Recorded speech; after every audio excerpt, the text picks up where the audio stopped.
Greetings, fellow seekers of truth and unravelers of ancient enigmas. Welcome to Ancient Relics Keeper, where history's most profound secrets await your keen discovery. In this video, I want to take you back to the very beginning to explore a society that stands as a contender for the title of humanity's very first technological civilization. The Sumerians. I want to show you how across thousands of years, the Sumerians built a society that laid the foundation for everything that would come after.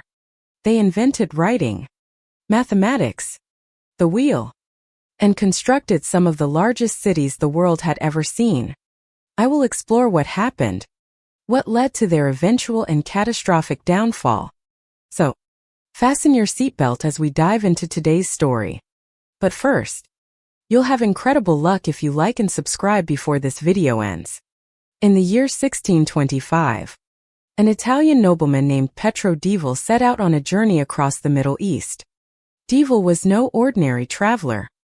He was a remarkable explorer who had already set foot throughout Asia, North Africa, and even India. He had married a Christian Assyrian princess in Damascus, and now the two of them journeyed together, riding on horseback and camelback, always accompanied by local guides. At that time, traveling through this region was incredibly dangerous. The Ottoman and Persian empires were at war, each vying for control of Baghdad, while local bandit gangs took advantage of the chaos to rob travelers. In those days, even lions still roamed these hills. With so many dangers all around, Delival's guides remained constantly on edge, ever watchful for any threat. On the 18th of June, 1625, they spotted a group of tribesmen on the distant horizon. The guides, sensing potential danger, immediately began searching for a place to hide. From afar, they caught sight of the massive silhouettes of ancient ruins. As Duvall would later recall in his memoirs, Devil's party stayed at these ruins for several nights, while the guides negotiated with the local chief to secure safe passage during the day under the harsh sun of Iraq. Devil spent his time wandering among those magnificent remnants. As their journey remained delayed, he took advantage of the mornings to examine the ruins of this ancient structure more closely. He was puzzled, unable to determine what this structure might have once been. But he noticed that it was built from exceptionally fine bricks, most of them stamped with strange ancient-looking symbols. He observed that these bricks were not held together with mortar, but rather with bitumen or pitch. Devil found himself fascinated by the shards inscribed with script scattered all across the ruined ground. Venturing deeper into the ruins, he carefully recorded several of the symbols he saw repeated again and again on the stones and baked clay fragments. Among the markings he discovered during his brief time there, two particular shapes stood out for their frequent appearance. One resembled a pyramid, the other an eight-pointed star. Neither de Laval nor his wife had any idea that they had just set foot upon the ruins of Ar, the city that was once the heart of one of humanity's earliest civilizations. This society was known as Sumer, the place where so many of the world's great achievements would first emerge and lay the foundation for the modern age. In the end, the negotiations with the local chieftain broke down, and Devil's guides no longer felt it was safe to camp among the ruins. They departed in the darkness, crossing the desert in search of a safer refuge. Among Duvall's belongings were several clay tablets he had collected at. These were in fact the very first samples of a dead and forgotten language to ever arrive in Europe after thousands of years lost to history. On his journey home, Devil must have spent many moments turning those tablets over in his hands, contemplating the mysterious ancient symbols etched into the clay. Who had built these vast mounds and mighty bricks out here in the endless desert? What did the signs on those broken clay fragments mean? And if such a great city had truly existed, what force on earth could have caused it to collapse and vanish without a trace? In the southeastern highlands of Turkey, a chain of snow-capped limestone mountains rises more than 3,000 m above the plains below. This is the Taurus Range. The mountains are so steep that rain clouds often struggle to pass over them. Instead, the clouds gather in the valleys, producing heavy annual rainfall. In the spring and summer, the warmer air only thickens the clouds, and fierce thunderstorms roar through the mountain passes, their echoes bouncing off the cliffs. The steep slopes of the Taurus Range are carved by water into streams and waterfalls, while underground rivers bore deep into the rock, forming some of the largest caves in all of Asia. The name Taurus comes from the Latin word for bull, and the reason is easy to see. Throughout these mountains, archaeologists have uncovered ancient temples adorned with terracotta statues of bulls. Since antiquity, the people here have worshipped the storm god Tezhub, believing he rode on the back of a great bull, perhaps because the booming thunder reminded them of the pounding hooves of giant beasts. These torrential spring rains with their thunder and lightning pour into the streams, joining rivers that rise from the snowy passes of Armenia. Before long, these small waterways gather together and flow down onto the vast plain below, becoming two mighty rivers that run parallel for nearly 2,000 km. Today, the immense delta of these two rivers forms the territory known as Iraq. In Arabic, this region is called Bilad al-Rafidain, the land of two rivers. In the west, this land has long been known by its ancient Greek name, which combines the words Mesos means in the middle, and Potamus means river. Mesopotamia, the land between two rivers. Those two great rivers are the Tigris and the Euphrates. For millennia, they have brought life to the flat plains of Iraq.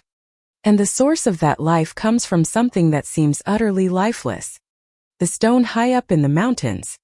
Most rocks are held together by tiny grains of two minerals known as quartz and feldspar. Together, these make up more than 60% of the Earth's crust.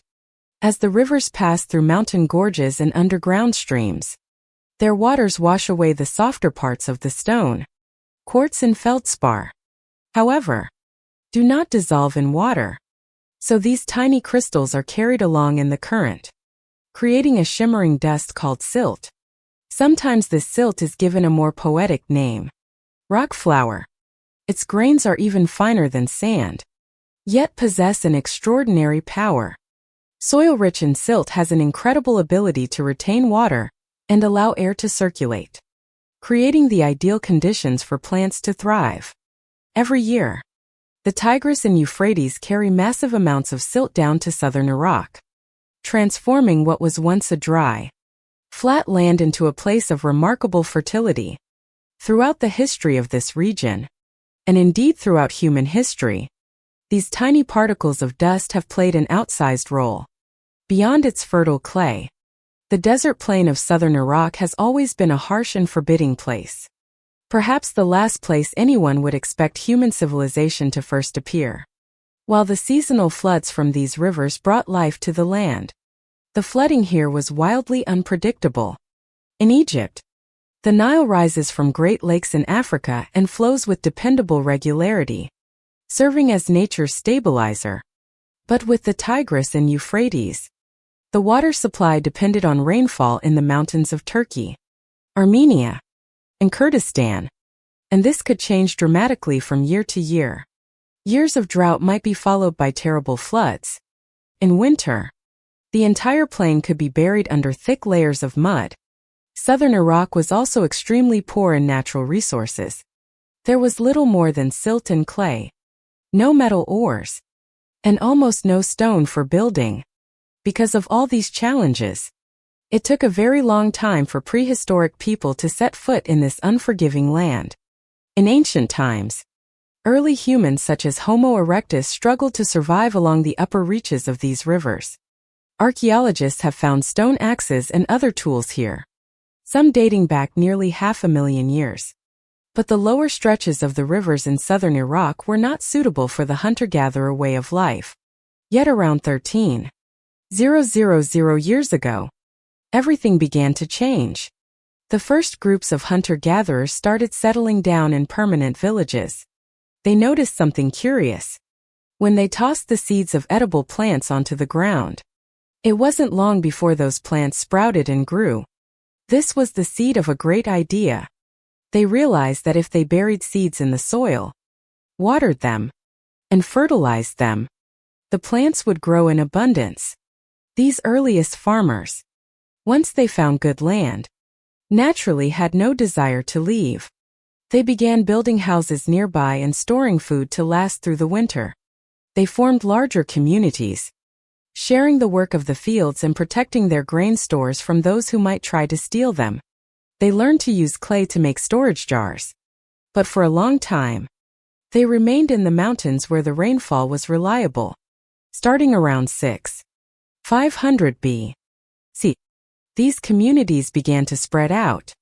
Century after century, millennium after millennium, they slowly moved down along the two great rivers, reaching all the way to the harsh southern lands of Iraq. We don't know exactly who they were, what language they spoke, or what they called themselves. Today, we call that long era the Ubaid period, named after the first site where their remains were discovered. As the Ubaid people migrated along the rivers in Iraq, they discovered new things. They found that in certain places along the river banks, date palms grew in abundance, offering a rich and nourishing food source.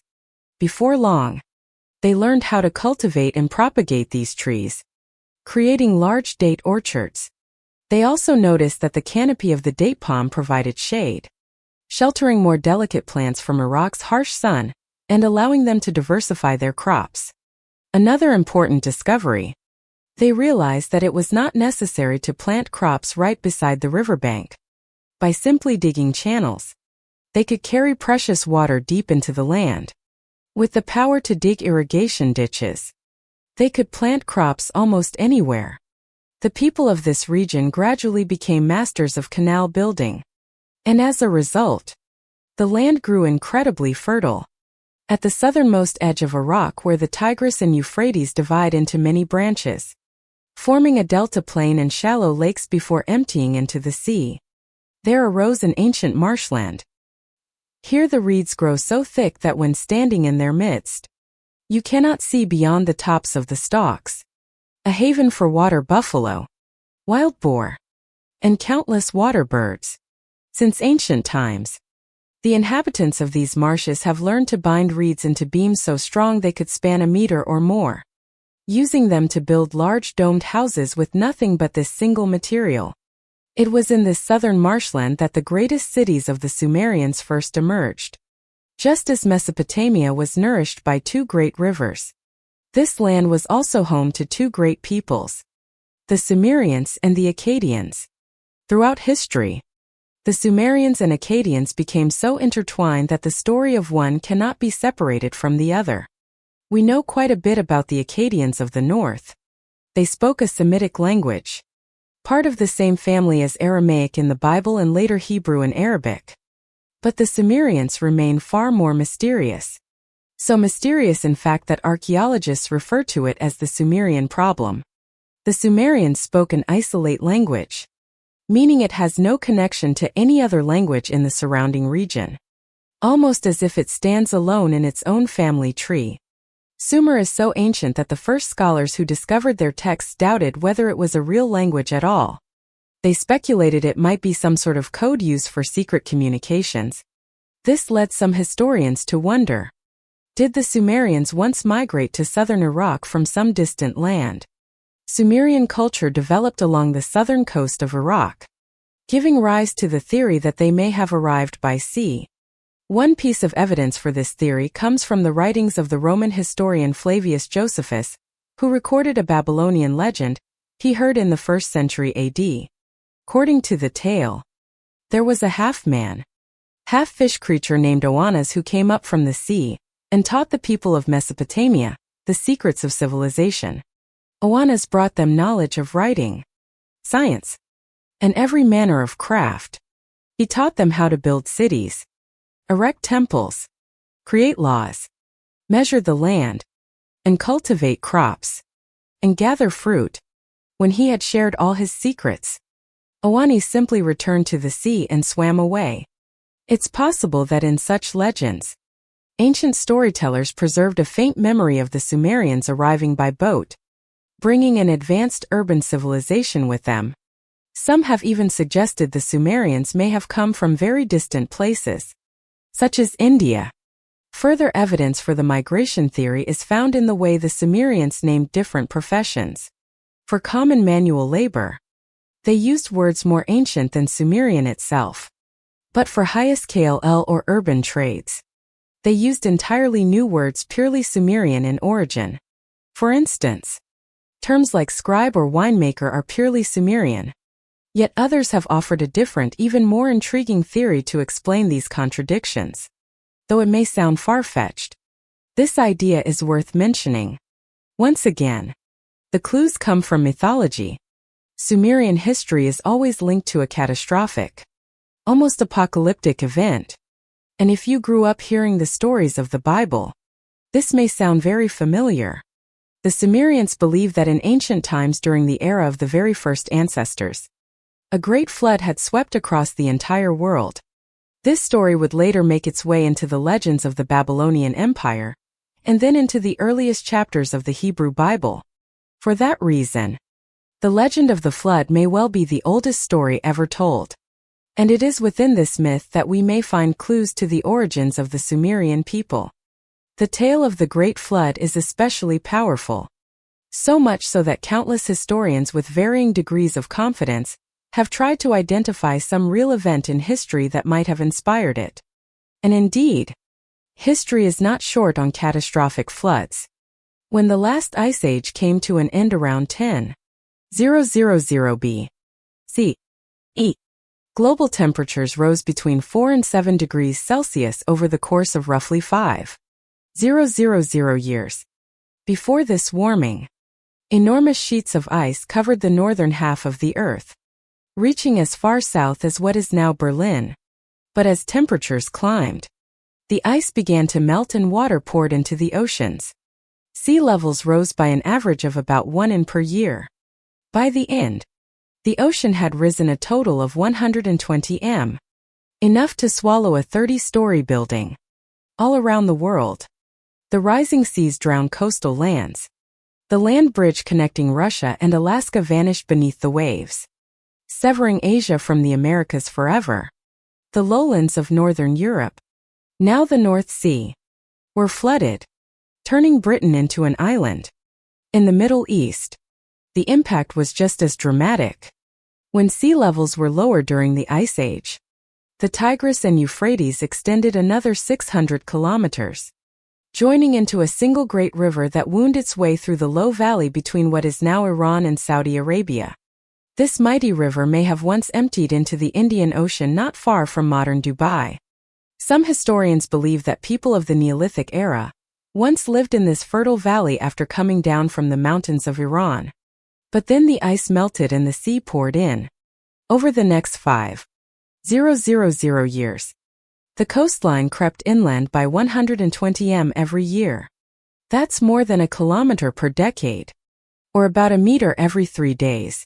If people lived in those lowlands, it must have been a terrifying catastrophe. In the centuries that followed, the advancing sea drove them northward. Their villages and forests swallowed one after another. They were forced to crowd together, constantly on the move, never able to settle in one place before the waves caught up again. It was a wandering, restless migration, a people forever chased by the sea. This great journey finally ended only when Earth's climate stabilized and the shoreline reached its farthest point around 5,000 BC, the very same moment that Sumerian civilization burst onto the stage of history. This theory is further reinforced by the legend of Awanis, the mythical fishmen.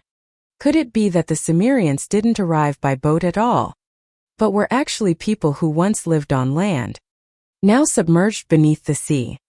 Another legend, the myth of Enki and Ninhursag, tells of the god Enki creating humankind in a land called Dilmun.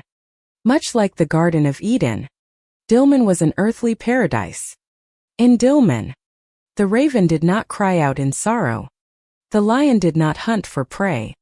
The wolf did not stalk the young lamb. And wild dogs that prey on goats did not exist. It is believed that Dilmun was none other than present-day Bahrain, an island in the middle of the Persian Gulf. a place that in ancient times may have been a fertile river valley. All we have on this subject is speculation. And until new evidence emerges, these remain only theories. We may never know exactly where the Sumerians came from. But there is much that we do know. The Sumerians called themselves the Blackhead people, and the Akkadians referred to them with the phrase Selmat Quack, which carried the same meaning in their language. From the carved reliefs depicting the Sumerians, we see that they wore their hair in curls on top of their heads and kept the sides cut short. Ordinary people wore sheepskin kilts, while the wealthy dressed in brightly colored wool adorned with tassels and beads. Among the upper classes, both men and women wore jewelry made of copper, and at times even gold. These two great peoples, the Akkadians, who spoke a Semitic language, and the Sumerians, created a symbiosis that lasted for centuries. Their cultures evolving side by side like two mighty rivers. They shared achievements and progress, building cities that flourished and entered history together. But they also shared defeat. The result was that their destinies became forever intertwined. The Sumerians believed the world was a circular mass of land surrounded on all sides by a vast sea.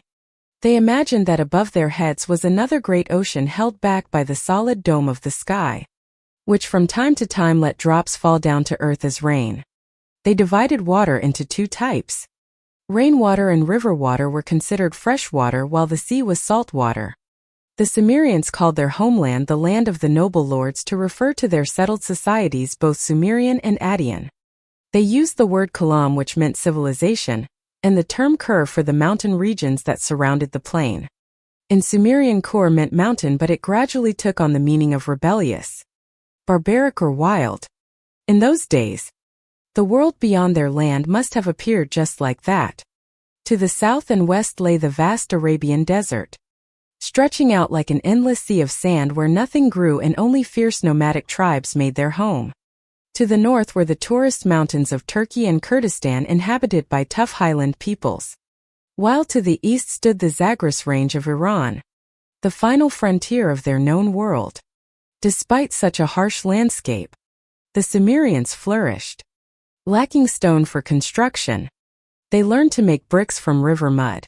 From clay, they crafted everything: pots, bowls, sickles, and writing tablets.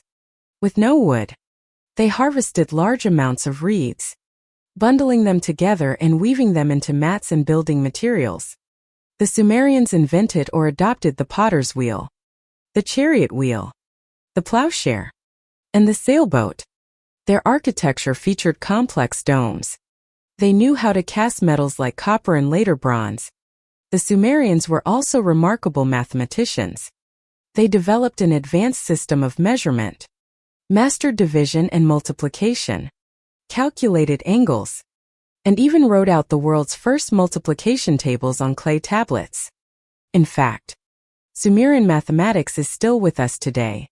They were the ones who divided time into minutes and seconds as we know them because their number system was based on 60 instead of 10. That's why there are 60 minutes in an hour. The reason for using 60 as the mathematical base was actually very practical, rooted in the human body. If you look at your hand, each finger has 3 segments. The ancients would use their thumb to count these segments, reaching 12 before raising a finger on the other hand. When all 5 fingers were raised, they had counted to 60 and then would begin again. Added to this, a year had exactly 12 lunar cycles, which reinforced the Sumerian belief that this system was divinely ordained. Our modern use of 360 degrees to measure a circle is also a legacy of their system. Thanks to such ingenuity, Sumerian society grew slowly but steadily. They dug vast irrigation canals, expanded farmland along the 2 rivers, and transported goods by boat through the channels. They built dams to regulate water flow and control the spring floods. In fact, Sumerian had an entire vocabulary devoted to types of canals, reservoirs, dams, and water gates. Thanks to these innovations, the landscape of southern Iraq was gradually transformed from parched salt flats and marshes into stretches of green farmland. Many historians believe it was the construction and management of irrigation networks that spurred the Sumerians' extraordinary organizational development. Such massive hydraulic systems required meticulous planning, engineering, and precise calculation. Labor groups had to be organized and they were paid in food and beer. Overseers and supervisors had to be appointed, and all of this gave rise to a kind of primitive bureaucracy, one that would lay the groundwork for the world's very first states. In the 1930s, the historian Arnold Toynbee famously argued that it was the environmental challenges of southern Iraq that created the conditions for civilization to emerge. The aridity of the land forced the pioneers of Sumerian civilization to confront the dense marshes of the lower Tigris and Euphrates and transform them. The hardships endured by the Sumerians' ancestors were remembered in their legends. The myth of the god Marduk slaying the dragon Tiamat and creating the world from her body was in fact a symbolic retelling of conquering raw nature and creating land by draining the marshes. The harsh semi-desert landscape here produced what Toynbee called challenge and response when people are confronted by obstacles great enough to spur innovation, but not so overwhelming as to prevent development altogether. He believed that if the environment was too easy, there would be no need for social organization or technological progress. Conversely, if the land was too harsh, society would be unable to grow. Only in places like southern Iraq, where challenges were great but not insurmountable, could the cradle of civilization truly appear. According to Sumerian texts, the very first city of the region was Eridu. One controversial document known as the Sumerian King List describes Eridu as the place where the god Enki first decreed that mankind should have kings to rule them. In Eridu, Alulim became king. He was said to have reigned for 800 years. He was followed by a Longer who ruled for 36,000 years. Naturally, many historians have questioned the reliability of such sources, seeing these as either fanciful myths or propaganda designed to legitimize royal succession. Yet, the King List also reveals how the Sumerians, at least at some point, viewed their own history. Many believe that Eridu may have truly been the world's first city. It was founded around 400 B.C., nearly 7.5 millennia ago, at a time when woolly mammoths, left over from the Ice Age, still roamed far-flung parts of the earth. Eridu was settled by Sumerian-speaking people, and before long, it was joined by countless other small cities scattered across southern Iraq. These independent city-states were centered on their temples and ruled by priest-kings called Eni. Records show that each Nci was typically aided by a council of elders, men and women alike. Most of the largest cities in this era probably held only about 10,000 inhabitants. The boundaries of the city-states were marked by irrigation canals and by boundary stones, carved monoliths set upright in the earth to claim the land. Art and architecture began to display features we now recognize as distinctly Sumerian, and technology made great leaps forward. This earliest period seems to have been a peaceful one. There is little evidence of warfare or standing armies in these cities. Most towns had no defensive walls at all. A very ancient Sumerian myth called the Gifts of Inanna seems to reflect the spirit of transition in this era. The story tells how the skills and achievements of civilization were passed down from Enki, king of the gods, to his daughter, the goddess Inanna, who in turn bestowed them upon the Sumerian people. Perhaps the ancient Sumerians realized right from the dawn of settled society what the scholar Walter Benjamin would later write. There is no document of civilization that is not at the same time a document of barbarism. Indeed, during this era, the Sumerians introduced some of the oldest, most deeply rooted practices in human history, most notably the institution of slave labor. They captured men and women from the mountainous regions beyond their borders and used their labor to build up their own economy. This drew even more people into their orbit. And as the community grew, the pressure on their social systems only increased. Sometimes that pressure forced people to merge into more complex forms of organization. Around 200 B.C., writing was invented, a Sumerian epic called An Marker, and the Lord of Erata recounts the first story of the birth of writing. The poem credits this invention to a king, who had to send so many messages that his messenger could no longer remember them all. With his mouth heavy and unable to repeat all the words, the Lord of Kalaba took up some clay, shaped it into a tablet, and pressed the words upon it. Before that, no one had ever put words to clay. The Sumerians had two resources in almost limitless supply: the clay beneath their feet and the reeds that filled the marshes. It was the combination of these two that gave rise to the world's first writing system. A Sumerian scribe would scoop up a handful of clay that fit neatly in the palm of his hand, about the size of a modern smartphone. He would take a piece of reed, cut into a wedge shape, and press it over and over into the clay to create symbols. It was these wedge-shaped marks that gave this script its name: ununiform writing. First, writing was used to record ordinary things like rations and supplies. On some of the oldest clay tablets, you can still clearly see what the symbols meant. A bowl of food is drawn next to a mouth and 6 incised marks. A bundle of wheat beside 5 marks. This meant a worker could use the tablet to claim 6 bowls of food and 5 bundles of wheat. The scribes had to work extremely fast, copying hundreds of documents each day. Over time, the pressure to keep up made the symbols simpler and more abstract, until they no longer resembled the real-world objects they once represented. After 3000 B.C., the number of symbols dropped from about 1,500 to just 600, and someone had the idea that each sign could stand for a sound rather than a whole word or concept. This was the beginning of the very first alphabet.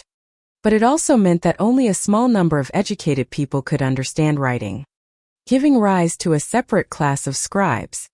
From that point on, the human mind was forever changed. Now people could read the words of kings and scribes who had passed away hundreds of years before. They could record all the knowledge they had acquired and preserve it for future generations, and more importantly continue to build upon that foundation. Thanks to this ability to store knowledge, Sumerian technology of the era began to advance by leaps and bounds. This next era of history is known as the Uruk period, named for the city of Uruk, which by the middle of the 4th millennium B.C. had grown into the largest and most powerful city in southern Mesopotamia. One of the most important markers of the transition to the Uruk period is the clear change seen in the region's pottery. If you think that pottery became more refined over time, you'd be mistaken. In reality, ancient Ubaid pottery was quite beautiful, made on a slow-turning wheel and decorated with geometric patterns in brown or black. Luxury items meant only for the wealthy few. But as the era shifted into the Uruk period, the quantity of pottery produced skyrocketed while the quality declined significantly. Thanks to the introduction of the fast potter's wheel, craftsmen in workshops could now mass-produce jars, pots, and clay vessels. This was the very first era of mass production. The economic boom of Sumerian cities is reflected vividly in surviving records. Clay tablets reveal that in the city of Jersu alone, as many as 15,000 women worked in the textile industry. That factory employed 134 specialists and 858 skilled workers, most of whom were women. Because there was no currency at the time, workers were paid in food and goods. The minimum ration for a manual laborer was 20 kilograms of barley per month plus 2 L of oil, and 2 kilograms of wool per year. Supervisors received double that amount. The poor in Sumerian society lived harsh lives, often forced to borrow grain or silver from moneylenders who charged exorbitant interest rates of up to 30%. Despite the growing social inequality, by the middle of the 4th millennium B.C., economic progress had turned Uruk into the largest and most powerful city in southern Mesopotamia. That was around 3,500 BC. Over 5,000 years ago. By then, nearly 2,000 years had passed since the founding of the first city, Eridu. A stretch of time long enough to take us from today all the way back to the days of Julius Caesar. At that point, Sumerian civilization was already ancient. But the first Egyptian pyramid had not yet appeared, and would not for another 900 years. That time, Uruk had about 50,000 inhabitants. Just enough to fill a modern mid-sized football stadium. But back then, it was the largest city the world had ever known. The oldest surviving work of literature in the world, the Epic of Gilgamesh, also began in this city. It is the story of the king of Uruk named Gilgamesh, who may have reigned at some point in the 3rd millennium B.C. Whatever the true details of his reign, Gilgamesh left a powerful mark, remembered and celebrated as a legendary hero. Even though most of it is myth, the Epic of Gilgamesh still gives us a glimpse of how Sumerian society changed in those early centuries of the 3rd millennium. For example, it's clear that warfare had started to increase in the region. It's clear that city walls had now become indispensable. But this very source of pride also shows that such constructions were still quite rare. Throughout the epic, the city is repeatedly called Mighty Walled Uruk. We also see that the city at that time was already carefully planned, hinting at a certain level of urban organization by its rulers. Uruk was divided into 3 sections. One part for the city itself, one for gardens, one for fields, and a separate area dedicated to the temple of the goddess Ishtar. At its peak during the Uruk period, the city spanned 5 kilometers. Uruk had a river port, workshops for craftsmen, and crowded houses. At the city center stood the famous White Temple of Uruk, rising 21 m high, its white plaster gleaming in the sunlight, making the temple glow even during the day. If you were to walk the streets of Uruk at that time, you would see markets filled with beans and lentils, jars of date, syrup, and oil. In the wealthier neighborhoods, houses were built of fired brick. But elsewhere, homes were simply made from sun-dried mud and clay. The houses were likely arranged in a chaotic fashion, forming a maze of narrow alleyways and cramped slums, shaded by mats of reeds placed overhead to keep things cool during the heat of the day. You'd see farmers carrying bundles of reeds or large sheaves of wheat on their backs, while herders would lead flocks of long-haired sheep into the city. Everywhere you'd encounter men sitting in circles in shady courtyards, all drinking from a large jar of beer set in the middle, each man sipping through long straws made from hollow reeds. Although the Sumerians imported a little wine from the north, beer was by far their favorite drink. They had more than 30 kinds of beer with names like white beer, black beer, cloudy beer, and honey-mixed beer. Some types were even flavored with herbs. Beer was brewed directly from the wheat and barley grown in their fields. And if you bought the cheapest variety, you'd see grains floating right on the surface. You can almost imagine the conversations people had around a jar of beer. Probably not so different from what you'd hear in bars today. Some of those everyday worries are even preserved in collections of ancient Sumerian proverbs. Those beer-drinking groups surely complained about not getting proper recognition at work. Tonight, people often slept on the rooftops because it was unbearably hot inside. The city was always filled with all kinds of strong odors. The kilns for pottery and brick burned constantly, sending smoke into the air. The streets had no drainage system. People would often just throw their trash straight out into the road. Inside their houses, they laid down layers of clay, powdered gypsum, and reed mats to give the floor a soft carpet-like feel. From this splendid urban center, Uruk civilization sent its influence rippling out into the world. And gradually, other great cities began to rise up around it. But as the 4th millennium drew to a close, another Sumerian city was on the rise. One that would soon replace Uruk as the cultural center of Sumer. This city was about to enter a golden age of unprecedented wealth, pushing the boundaries of human art and architecture to new heights. That city was stood right where the Euphrates River met the sea. It was a bustling port, a fishing town where gulls soared overhead and fishermen returned with their abundant catch. Its location, both on the sea and the river, made a thriving trade hub of the entire region. As mentioned before, if you needed clay or reeds, southern Iraq was the ideal place. But for almost everything else, the Sumerians had to import. Fortunately, they always had goods to trade. Unlike most other ancient Middle Eastern peoples, they produced a wide variety of food in great surplus.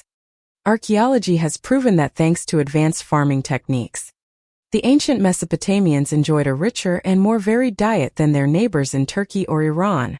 Researchers have even discovered ancient Sumerian recipes on clay tablets. Here is how they prepared a dish called tu, a testament to their culinary diversity. Prepare water.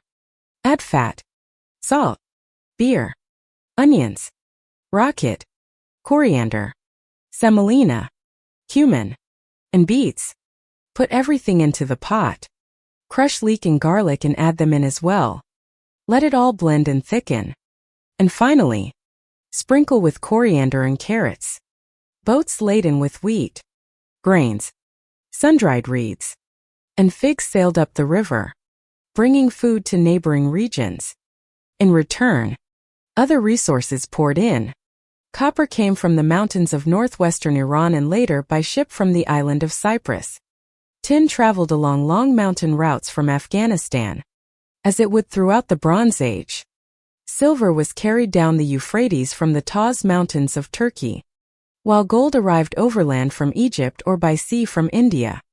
Ordinary building timber was sourced from the Zagros Mountains in eastern Iran.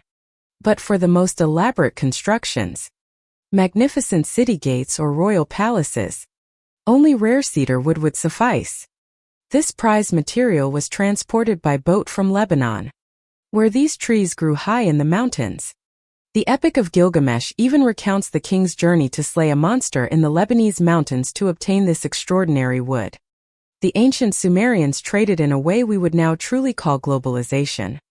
From their small stretch of coast along the Persian Gulf, their ships braved the waves to reach the trading ports of Bahrain and Oman, then sailed further along the coast to trade with one of the world's most mysterious cultures, the Indus Valley Civilization.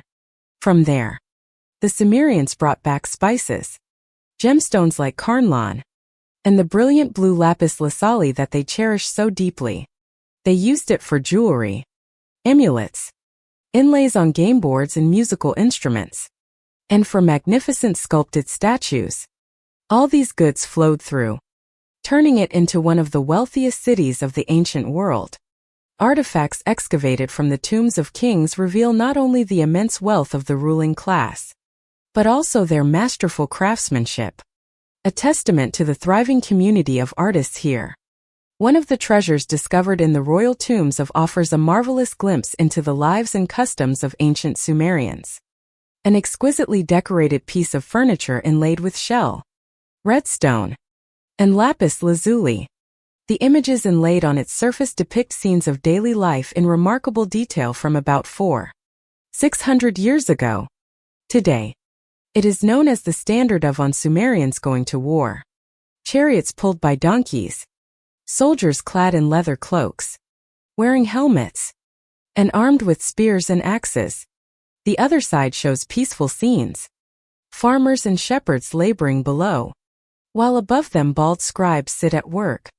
This was the height of urbanization in Sumer. By the end of the 3rd millennium BC, most of the region's population lived in cities, and within this urban world, Air's economic power remained unrivaled. For many centuries to come, influence would wax and wane. Times, its kings would even claim the titles King of Kish, a nearby city. This suggests that may have conquered and placed some neighbors under its control. But by the middle of the 3rd millennium, influence appears to have faded. A new era of militarization had begun as commercial and diplomatic power alone were no longer enough. The city of Lagos rose to prominence in this increasingly violent age. Lagash was a city built on the slave trade, growing wealthy by raiding mountain villages and capturing people to sell across the region. Around 2500 BC, Lagos clashed with its neighbor Umma, fighting over a strip of fertile riverbank farmland, an argument that soon erupted into war. A carved stone monument from that time known as the Stele of the Vultures has preserved something of the spirit of the age. At the top of the stele is a familiar image. The king of Lagash named Iannatum leading his army into battle. They wore leather helmets and reed skirts, their shoulders bearing spears. Spearheads possibly tipped with copper or bronze glinting red in the sunlight as they marched. The king sat up front on an ancient chariot wrapped in an animal pelt with spears and a bundle of javelins at his side. When the two sides met in battle, the stele shows King Iannatum dismounting to lead his troops into the fight. Their formation was a tight phalanx with large shields held in front and rows of short spears bristling outward like a hedgehog's spines. The fighting was brutal. Ian was struck in the eye by an arrow, yet survived to witness victory. As the men of Umma fled across the bloody battlefield, the stele depicts Lagash soldiers cutting down their enemies and trampling over the bodies of the fallen. There is something in this relief that marks a shift in the Sumerian spirit of war. A kind of ruthless satisfaction in the suffering of their foes. This is most vividly captured in the scene that gives the stele its name. Vultures circling in the sky, their beaks clutching the skulls of Umma soldiers, gouging out eyes and picking at tongues. The stele clearly portrays a massacre carried out by the city of Lagos. And it does so with a kind of savage pride. Thanks to military victories like this, slave-trading Lagash conquered much of southern Mesopotamia. Lagash established what some historians call the world's first true empire. But that power would not last long. In ancient times, just managing a single city was already incredibly difficult. And the Lagash Empire, despite its military successes, was quickly stretched beyond its ability to govern. More seriously, King Iannatum appears to have ruled through a campaign of terror. It's no surprise that his reign was hated, and rebellion soon broke out against him. As the resentful empire of Lagos fractured and collapsed, a ruler from one of its oppressed cities seized the moment. That was the king of Umma, the very city that had been humiliated and defeated by Lagash. It's unclear what exactly made Lugulasi so successful, but he surely carried within him a burning desire for revenge against Lagash. Perhaps he had even fought in the battles where slaughtered thousands of his own people. Lugulzagotsi rose up against Lagash, swiftly overthrowing the kings who still remained loyal to the empire in the cities of Kish and Larsa. He then marched on Mighty, and after that the fortified stronghold of Uruk. Both cities soon fell and Lugulzagotsi moved his capital to Uruk. At last he marched against Lagash itself, the heart of the empire, and here the fire of vengeance in him blazed fiercely. Lagos did not hold out for long. Lugulzagotsi broke through the city walls, plundered and burned the city to the ground, even by the harsh standards of the age. This was a shocking act. After destroying Lagash, Lugulzagotzi's momentum seemed unstoppable. He marched north along the two rivers, quickly seizing every territory Lagash had once ruled. One of his inscriptions even boasts that he conquered all lands from the Upper Sea to the Lower Sea, meaning from the Persian Gulf to the Mediterranean coast. The Sumerians had never been able to maintain distant colonies or control far-off territories for long. It's more likely that Lugulzagotsi managed to launch successful coastal raids, sacking a few towns and bringing back spoils to Uruk. But this was the first time a Sumerian prince had dared to make such a claim. For them, the Upper Sea was the western edge of the world, and the idea of a king who conquered all the land between the two seas began to haunt the ambitions of every ruler who came after. But like the kings of Lagash before him, Lugulzagotsi made a fatal mistake. He overreached. The empire was simply too large. Before long, civil war and revolt broke out among the Sumerian city-states. In this chaos, another great people of Mesopotamia began to dream of domination. These were the Akkadians, until then merely junior partners in the civilization of southern Iraq. They soon found a leader to rally them against the Sumerian Empire. That man would go down in history with a name in Adian that meant the true king. Sargon, the one who would usher in the twilight of the Sumerian age. And as with so many other chapters in Sumerian history, the story of Sargon of Akkad will feel familiar to anyone who grew up hearing tales from the Bible. He was born sometime in the mid-24th century BC, and legend has it that as a child, he was left in a basket of reeds on the banks of the Tigris River. A gardener serving in the palace at Kish found him and took him in.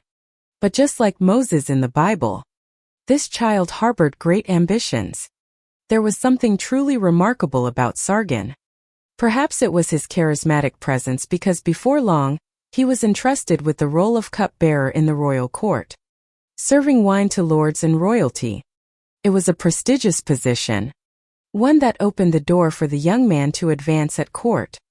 Sargon must have shown skill in many areas, because soon after he was assigned a top-secret and extremely important mission. At that time, Kish was still part of Lugal-Zaxi's Sumerian Empire, which stretched from sea to sea. King Lugal-Zaxi was away on campaign, possibly in Syria or putting down rebellion in some distant province. Sargon was given command of a small force with orders to march to Uruk, where Lugal-Zagi had established his capital. The plan was to launch a surprise attack at the very heart of this new empire and free Kish from Lugal-Zagi's control. It was a bold and risky plan, but Lugal-Zagasi had taken most of his troops on campaign, leaving only a few to guard the capital. The attack came as a complete surprise. Sargon's forces broke through the defenses, overran the city walls, and the guards scattered in disarray. Sargon captured the city, and before reinforcements could arrive, he demolished sections of those famous walls. This was a deeply symbolic act, a direct blow at the authority of Lugal-Zagasi's empire. King Lugal-Zagasi must have been furious. He rushed back from the battlefield, summoning all his vassals to his side. Inscriptions tell us that as many as 50 kings once rallied under his banner, and the task must have seemed almost too easy to crush the forces of a single small city-state. But Sargon appears to have been an extraordinary figure in history, the kind of genius like Hannibal or Napoleon, capable of turning the tide even against overwhelming odds.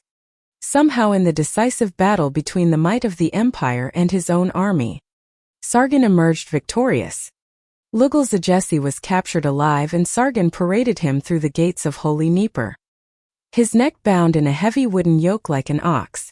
Of course, this was an unparalleled humiliation. But it was at this moment that Sargon showed what set him apart from other kings of his era, because he seemed to possess a certain degree of mercy. The old king Lugal-Zagi was not executed. Remarkably, he was even allowed to continue ruling over Uruk as long as he swore loyalty to Sargon the Great. Sargon founded a new city as the capital of his empire and named it Akkad. From there, he continued to conquer much of the territory that previous empires had once controlled. He bowed before the gods, and the gods granted him the lands to the north, reaching all the way to the cedar forests and the Silver Mountain. Sargon did not repeat the mistakes of those who came before him. For every city he conquered, he deliberately destroyed its walls, weakening its defenses and thus reducing the risk of rebellion. He also performed a ritual that symbolized his supreme power, washing his weapons in both bodies of water, the Persian Gulf and the Mediterranean Sea. But as the wars subsided, Sargon's achievements continued to grow. He worked to centralize the administration of the empire, even reforming the entire system of dating official records. These reforms strengthened central authority and increased stability across the empire. In many ways, Sargon was a progressive and enlightened ruler. But he was also an Adian and could even be called a nationalist in the modern sense.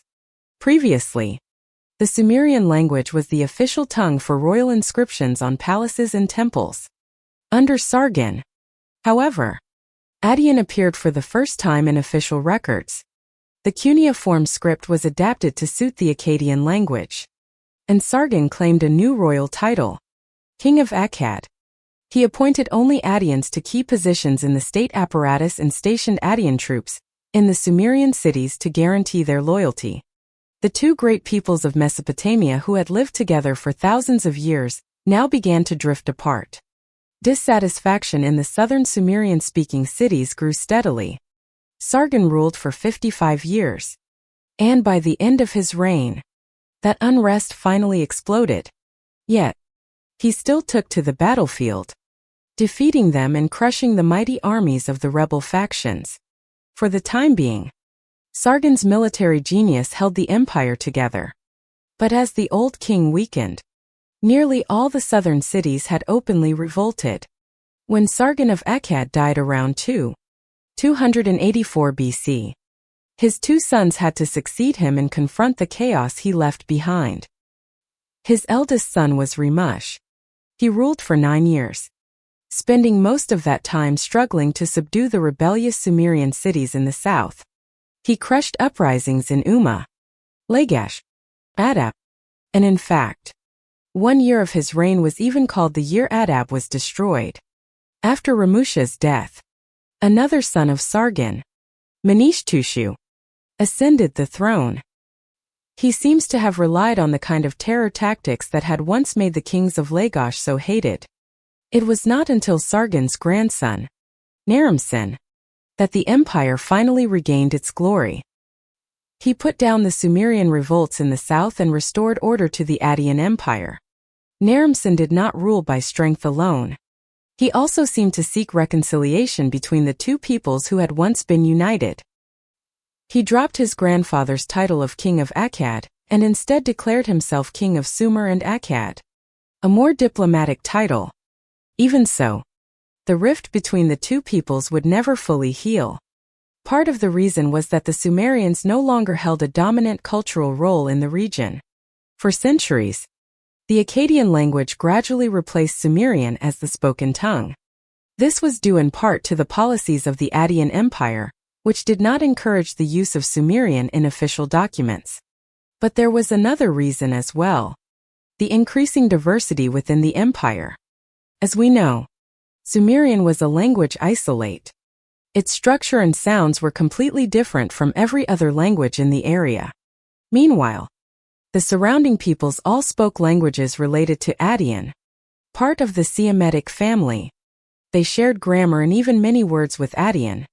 For them, learning Adian was like an English speaker learning French or Spanish, while learning Sumerian was more like tackling Korean. Several times more difficult. Adian was easier to learn, so it became the language of trade and commerce. For centuries, the people of Mesopotamia were nearly bilingual, but gradually every Sumerian came to know Adian, while fewer and fewer Adians needed to learn Sumerian. Slowly Sumerian faded away. Yet the end of the Akkadian Empire was also approaching, and the Sumerians would have one more chance to leave a great mark on human history. When the great king Naram-Sin died, his son Shalashar ascended the throne. He was the great-grandson of Sargon of Akkad, and 4 years after he took the crown, a great omen appeared in the sky. From a distant place in the cosmos, nearly 200 million kilometers from Earth, a giant mass of ice and dust 40 kilometers wide swept by around 2213 BC. This was the Hale-Bopp comet, which would continue to circle the sun for millennia, not blazing across Earth's sky again until 1997. It was the brightest comet ever observed, with the longest visible tail soaring across the heavens for 18 months, visible to the naked eye. In 1997, the sight of the comet above San Diego, California drove 39 members of the Heaven's Gate cult to commit suicide by mixing vodka and phenobarbital, convinced their souls would be carried away by a spaceship hidden behind the comet's brilliant tail. We can only imagine the shock that such a comet must have produced in ancient times. Some looked up and saw a divine blessing smiling down upon Sumer and Akkad. Others saw it as a portent of doom. In the end, it was that second, more pessimistic group who were correct. During Shalashari's reign, the world's climate underwent a mysterious and sudden transformation. This shift is now known by a strange name: the 4.2 kilo-year event. Some suspect it was connected to changes in North Atlantic sea ice, triggering a chain reaction in the global climate system so delicate and interconnected. Whatever the cause, the consequences were enormous. Across much of the world, rainfall fell dramatically. Analysis of dust layers in Iraq, And the Middle East shows that at this time annual precipitation dropped sharply, and the climate became brutally dry. This period of drought was not short-lived. It lasted for more than a century and possibly as long as 300 years. The famine and hardship of that time are even recorded in ancient Egyptian texts, and the effects were felt across cultures around the world. Linked to the collapse of Egypt's Old Kingdom, the Indus Valley Civilization, and even the Lianga culture in China. In Mesopotamia during this era, under Addian rule, resources suddenly became scarce. The age of agricultural surplus was over. And it was during this period that the first towns and cities in the Arab north began to be abandoned. After the death of King Shar-Kali-Sheri around 2193 BC, the Akkadian Empire descended into chaos with years of bloody civil war. None of this chaos escaped the notice of the nomadic tribes in the mountains known as the Gutians. We do not know who the Guyans were, what language they spoke, or which gods they worshipped. But the ancient Sumerian texts held them in contempt. The Gutians are an unfortunate people, ignorant of the proper worship of the gods, who do not understand the rites of offering. For many years, the Gutians had raided the borders of the Akkadian Empire, burning villages and stealing livestock. For years, these mountain people watched as drought devastated the settled societies of the river valleys. They saw city dwellers fighting each other for ever-shrinking farmland. And at this moment of weakness, they chose to strike. The Gutians gathered their forces and marched down into the Sumerian plain, not merely to raid this time, but to conquer and claim the land for themselves. A unique piece of literature records the tragic events of those days. Written centuries later, it is known as the Curse of Akkad. In this account, the great god Enlil becomes enraged with the king of Akkad for his disrespect toward the gods. And so he summons the Gutians as a punishment. The mountain people are described as monstrous beings, half human and half beast, with a language that to the Sumerians sounded like nothing more than barking dogs.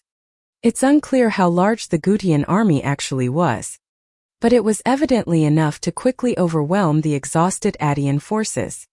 It seems the Gaian used Hittite tactics, striking supply lines, burning everything in their path. Their attacks dealt heavy damage to the Akkadian economy, and a society already weakened by drought and war collapsed even faster. Not long afterward, the Gutians swept down into the city of Akkad and burned it to ashes. They destroyed Sargon city so thoroughly that even today, no trace of its ruins has ever been found. The Gutians tried to establish their own dynasty and rule over Sumer. But for many reasons, they failed. In the end, as so many modern empires have learned, conquering a country is much easier than governing it.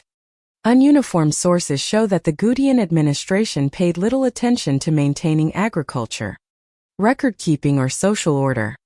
The Gutians were illiterate, and they struggled to manage an empire that for thousands of years had relied on the power of the written word. They simply turned the livestock loose to wander the fields at will. This policy only worsened the famine, causing grain prices to soar.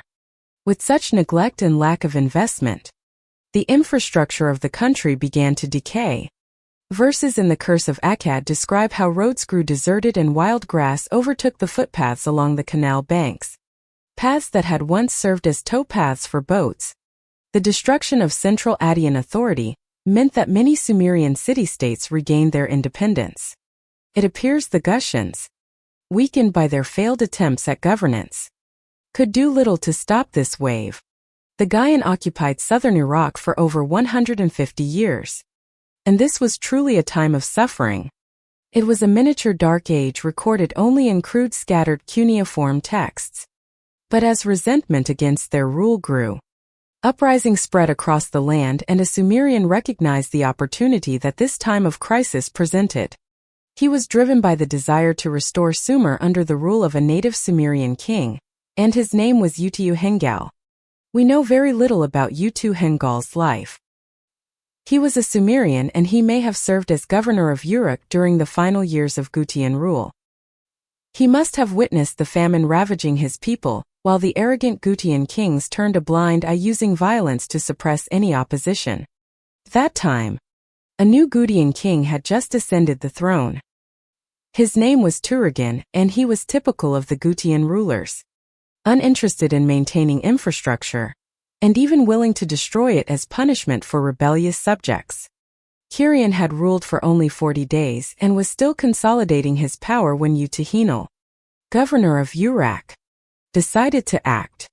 It's possible that he had been preparing this plan for years, even secretly sending envoys to the southern Sumerian cities, telling them to be ready to rise up once the new king took the throne. When the moment was right, Utuhinal launched his rebellion. When Trigon heard the news, he must have been furious. But it seems Trigon was not a courageous king. He sent 2 generals Ernezu and Nabi and Lil to suppress the rebellion while he himself stayed behind in his palace. Meanwhile, the rebel leader Utuhingal rallied his forces and marched out to confront the 2 Gutian commanders on the battlefield. On the way to the decisive battle, he stopped at the temple of Ishkar to make offerings. He likely sacrificed a sheep or goat and sang ancient prayers in Sumerian before the god's altar. Then he set out to meet Turrigan's army. After leaving the temple of Ishkar on the 4th day, he camped at Nasu on the Surangal Canal. He captured the envoys that Trigon had sent down to Sumer. Chaining their hands, Utuhingal won a decisive victory. And once again, we see that King Turgan of the Gutians was not a man of bravery. When he heard his generals had been captured, he fled north to the city of Dabrum. After centuries, the Sumerians had finally cast off both Gutian and Attian rule. For the first time since the age of Sargon, a Sumerian king once again ruled Sumer. Utuhingal drove the Gutians back to their mountain caves, restoring kingship to Sumer. The successful revolt of Utuhinal opened a new era known as the Third Dynasty of or the Neo-Sumerian Empire. Some scholars even call this time the Sumerian Renaissance. It was the final glorious chapter of Sumerian civilization, but one whose achievements would leave an everlasting mark on human history. Although he brought the throne back to Sumer, the rebel king Utuhingal did not reign for long. He died under strange circumstances after just 7 years. It seems he was swept away by a flood while inspecting a dam. If that sounds suspicious to you, you may be right. One of Utuhingal's more ambitious governors, a man named Nama, rose to power immediately afterward, and many historians believe he may have played a part in that dam incident, if indeed a dam was ever broken. But whatever means brought him to the throne, Namu soon proved himself a remarkable ruler and outstanding administrator. He standardized copper weights for merchants at the markets, creating units of measurement that laid the foundation for the very first currency. He divided silver into units called mina, with each mina containing 60 shekels. Namu also wrote down a code of laws that today is considered the oldest surviving law code, predating the famous Code of Hammurabi by 3 centuries. Beyond all these achievements, Namu was also a great builder. He constructed public works at Nippur, Larsa, Kish, Adap, and Umma. He restored roads and canals after decades of neglect under the Gutian. But above all, Namu loved building ziggurats. These were the iconic step towers, the pinnacle of Sumerian architecture. Each ziggurat rose in 3 levels, like a giant wedding cake with staircases leading up to the summit. They were covered with white plaster. Priests who tended the ziggurat could plant trees and flowers on the terraces, and birds would nest high above.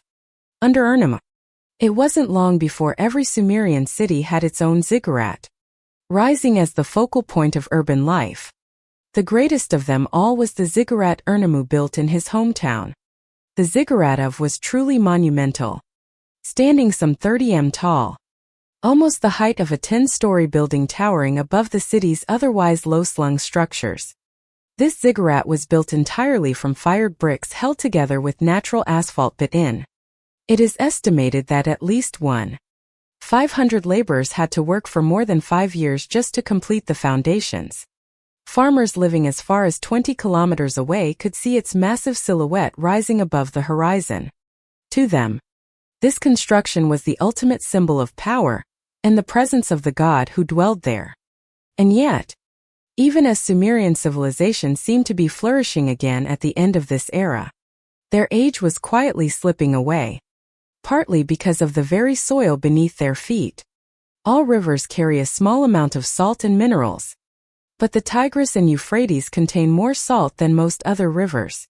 When ancient farmers brought river water into their fields for irrigation, the intense sun would cause the water to evaporate, leaving behind streaks of salt on the ground. In places with regular rainfall, this salt would be washed away. But in the arid land of Iraq, the salt simply built up. Over time, this small amount of salt accumulated on the surface, gradually making it impossible for plants to grow. The records kept by Sumerian scribes paint a bleak picture. They carefully tracked crop yields year by year. From about 2350 BC, the documents show that harvests all across the region were steadily declining. One detail suggests that salt may have been to blame. While wheat, the main staple crop, decreased year after year, barley yields remained almost unchanged. Barley, as we know today, is remarkably salt-tolerant. Records from the city of Gir show that around 3550 BC, wheat and barley yields were about equal. But after 1,000 years of irrigation, wheat made up only 1/16 of the total harvest. Just a few centuries later, by the 21st century BC, wheat accounted for less than 2% of the annual yield. All of this points to a dramatic increase in soil salinity. Sometimes you'll hear oversimplified stories about the salinization crisis in southern Iraq, portraying the Sumerians as greedy or ignorant, ruining their land out of a lack of knowledge. But that's not entirely fair. While they lacked modern science, they understood the need to let fields lie for a few seasons to maintain fertility. And they actively adapted, switching almost entirely to barley, replacing wheat in the Sumerian diet. The Sumerians also developed drainage methods and techniques to slow the advance of salt. But even today, salinization remains a major challenge for Iraqi farmers despite all scientific and technical advances. Although people in ancient times did their best to fight the decline, the overall trend was slow but irreversible. The soil became poorer. Sumerian city populations kept rising. Droughts grew longer, and the demand for agricultural products became ever more pressing. Eventually, a thick crust of salt would form on the land. Nothing could grow. Today, if you walk across some of Iraq's deserts, you'll find places where the ground crumbles beneath your feet, flaking away like old varnish. That is the salt that once choked the life from the soil and helped bring about the fall of Sumerian civilization. But Sumer's end would not come from the earth.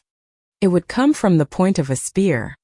As the Sumerians struggled with barren barley harvests, seemed that once again, outside forces were quick to sense the weakness of what had once been a mighty empire. After their failed imperial ambitions, the Gaian retreated to the mountains, returning to their nomadic ways. But they continued to threaten Sumer through raids on towns and livestock theft. Stopping these attacks was a top priority during the reign of King Uramu. He mobilized his army, marching into Gudian territory, determined to put an end to the threat once and for all. It's unclear whether Uramu fought a pitched battle or fell victim to a nomadic ambush. But the result was his death in the mountains. 4 more Sumerian kings followed after Uramu. Some, like King Sholi, still achieved success on the battlefield and did everything possible to reform and strengthen the economy. Yet, their rule was constantly threatened by dangers from the wild mountain regions.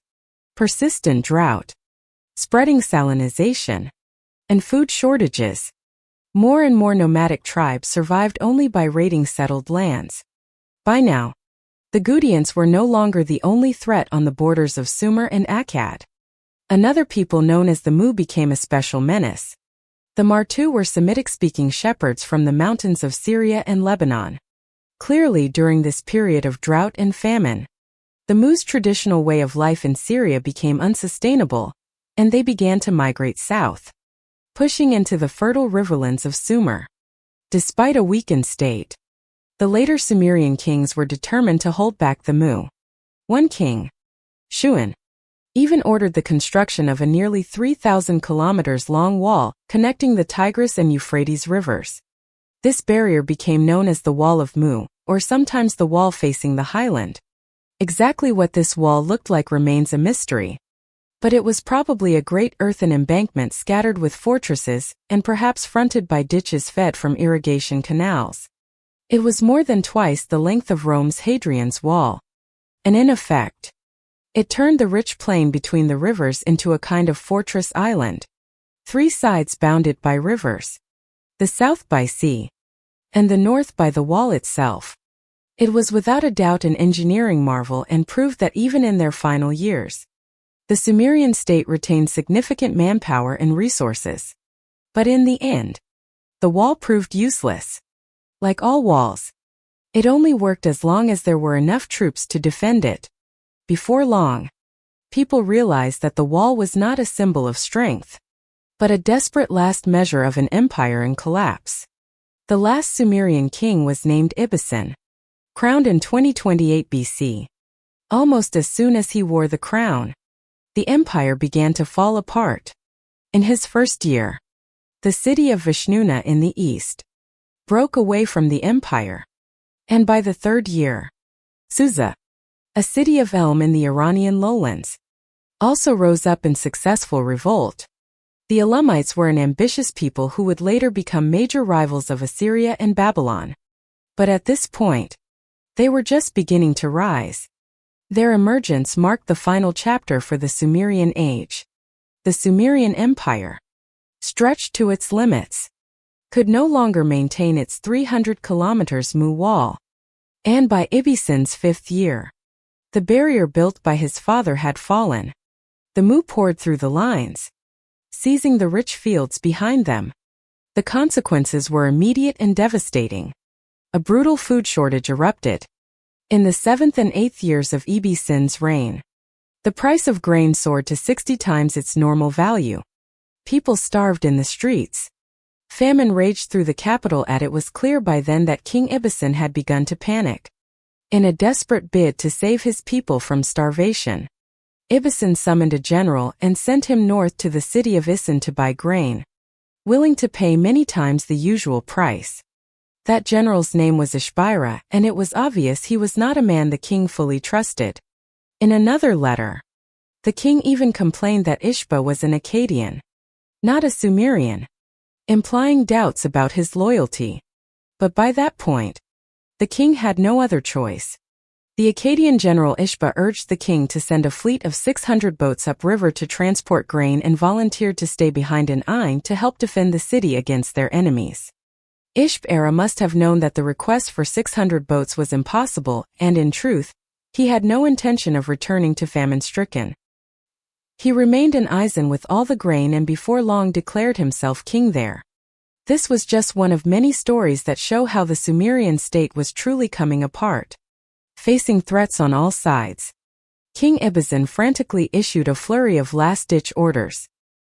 He commanded the construction of fortresses in major cities like in Nippur. But it was all in vain. In the end, the Sumerian Empire fell city by city until only the capital was left, besieged on all sides by enemies. Not long after, the Elamites pass, once subjects of Sumer in the foothills of Iran, assembled a great army, gathered more tribes along the mountain paths, and marched down to lay siege to Mighty. King Ibisen fought back in desperation, and by then it was clear he had reached the end of his road. He pleaded even with his old foes, the wild mart who had just poured through the walls built by his father, offering them payment if only they would help. He even humbled himself to beg Ishba, the general who had once betrayed him and was now king in Ain. But it was all hopeless. The Elamites broke through the walls of air and burned the city. They poured into the sacred precincts, looting every treasure. You can imagine them storming up the steps of Great Ziggurat, slaying the priests, seizing every precious object in their path. The fields around the city were burned. The canals became choked with disease. The Elumite army stormed the palace, captured King Ibisen, and led him away to captivity in a foreign land. He was the last king of Sumer, a civilization that had lasted for thousands of years. And he ended his life in chains, a prisoner in exile. The fall of was one of the great turning points of ancient history. It marked the end of the unified Sumerian state and ushered in a miniature Middle Ages as the city-states fought for power over the ashes of the old empire. The wars of this period left Sumerian cities as blackened heaps of brick, and the people could do nothing but mourn. Meanwhile, the drought dragged on and the salt-choked fields could no longer yield enough barley to sustain life. Facing this catastrophe, the Sumerians began to leave their ancestral lands, becoming refugees, carrying what little they owned, weeping for their lost homeland as they went. For centuries afterward, a great migration took place from southern Mesopotamia to the north. Some Sumerian speakers settled in Akkad, but their connection to their homeland was broken, and their cultural identity slowly faded. They learned the Akkadian language of the north, leaving their mother tongue behind amid the ruins. The Mu, those highlanders once scorned by Sumer, now settled the cities along the river valleys they had conquered. The Mu, the Sumerian refugees, and the native Adians, all these peoples blended together, merging their cultures. As so often happened in the history of this land, the foundations they laid would pave the way for the next chapter in the history of Mesopotamia and of humankind, shaping the legendary empires yet to come. Babylon and Assyria.